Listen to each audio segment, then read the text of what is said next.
ناظرین کرام، آج 10 فروری ہے اور دن ہے ہفتے کا۔ خبروں کی تفصیلات بتانے سے پہلے میں آپ کو یہ بتا دوں کہ جس ایک پیغام کا انتظار پچھلے 2 دنوں سے پوری پاکستانی قوم شدت سے کر رہی ہے، یعنی الیکشن جیتنے کے بعد عمران خان کا پیغام پاکستانی قوم کے نام۔ اب سے کچھ دیر پہلے عمران خان نے الیکشن جیتنے کے بعد پہلا پیغام پاکستانی قوم کے نام اپنے وکلا کے ذریعے دے دیا ہے۔ عمران خان نے کہا ہے کہ ڈٹے رہیے، گھبرائیے نہ۔ دیکھیے، پاکستان تحریک انصاف نہ تو گیم سے باہر ہوئی ہے بلکہ اس وقت تک گیم کا مکمل کنٹرول پاکستان تحریک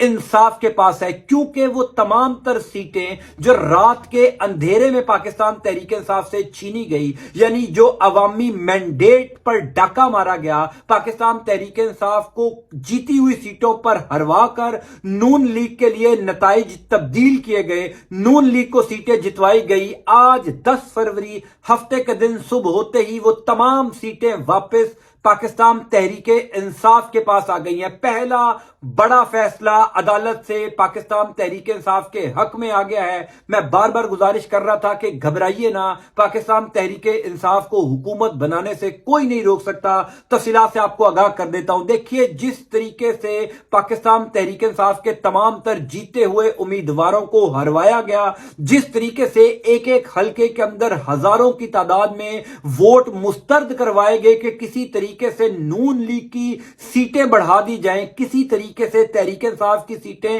کم کی جائے، سب کو پتا تھا کہ یہ معاملہ عدالت میں جا کر اڑ جائے گا۔ اسی طریقے سے جس طریقے سے پاکستان تحریک انصاف کے تمام تر وہ امیدواران جن کے پہلے مرحلے میں کاغذات نامزدگی مسترد کروائے گئے تھے، یعنی پاکستان تحریک انصاف کے تمام تر امیدواران کے کاغذات نامزدگی چھوٹے موٹے اعتراضات لگا کر مسترد کروائے گئے تھے کہ تحریک انصاف کے پاس امیدوار نہ ہو، لیکن اپیلیٹ ٹریبیونل میں جا کر پاکستان تحریک انصاف کی قانونی ٹیم کی زبردست حکمت عملی کی وجہ سے وہ تمام کاغذات نامزدگی منظور ہو چکے تھے۔ اسی لیے میں بار بار یہ کہہ رہا تھا کہ گھبرائیے نہ، رات کے اندھیرے میں جو سیٹیں نون لیگ کو دی گئی ہیں، رات کے اندھیرے میں جو عوامی مینڈیٹ پر ڈاکہ مارا گیا ہے، وہ تمام سیٹیں واپس پاکستان تحریک انصاف کو مل جائیں گی، یعنی خواجہ آصف صاحب، اون چودھری، مریم نواز شریف صاحبہ، وہ تمام لوگ جن کو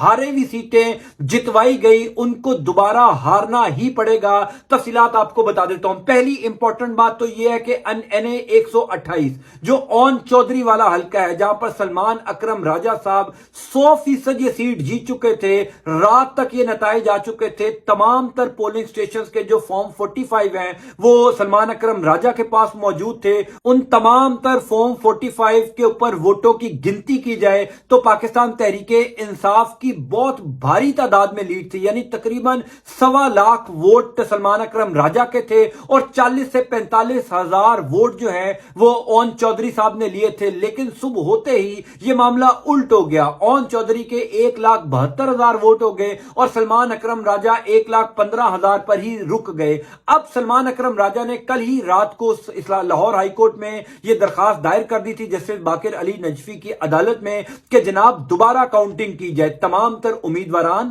تمام تر پولنگ ایجنٹس کی موجودگی میں دوبارہ کاؤنٹنگ کی جائے اور پھر نتائج کا اعلان کیا جائے۔ رات کو ہی جسٹس باقر علی نجفی نے یہ ہدایت کر دی تھی متعلقہ آر او کو، ریٹرننگ افسر کو، کہ دوبارہ کاؤنٹنگ ہو، دوبارہ حلقہ کھولا جائے، پولنگ ایجنٹس تمام تر امیدواران کی موجودگی میں جو ہے وہ اب دوبارہ کاؤنٹنگ ہوگی۔ تو میں آپ کو یہ بات لکھ کر دیتا ہوں کہ این اے 128 سلمان اکرم راجہ کا معاملہ پاکستان تحریک انصاف کے حق میں جائے گا۔ یہ ایک اور سیٹ پاکستان تحریک انصاف کو 100% ملنے جا رہی ہے۔ دوسرا حلقہ ہے ریحانہ امتیاز ڈار صاحبہ کا، یعنی خواجہ آصف صاحب کا حلقہ، وہاں پر بھی 100% ریحانہ امتیاز ڈار صاحبہ جو ہے وہ جیت چکی ہیں۔ دیکھیے، ابتدائی طور پر جب نتائج آ رہے تھے تو تحریک انصاف کے تمام تر امیدواران نے اپنے اپنے تمام تر پولنگ سٹیشن سے فارم 45 اکٹھے کر لیے تھے۔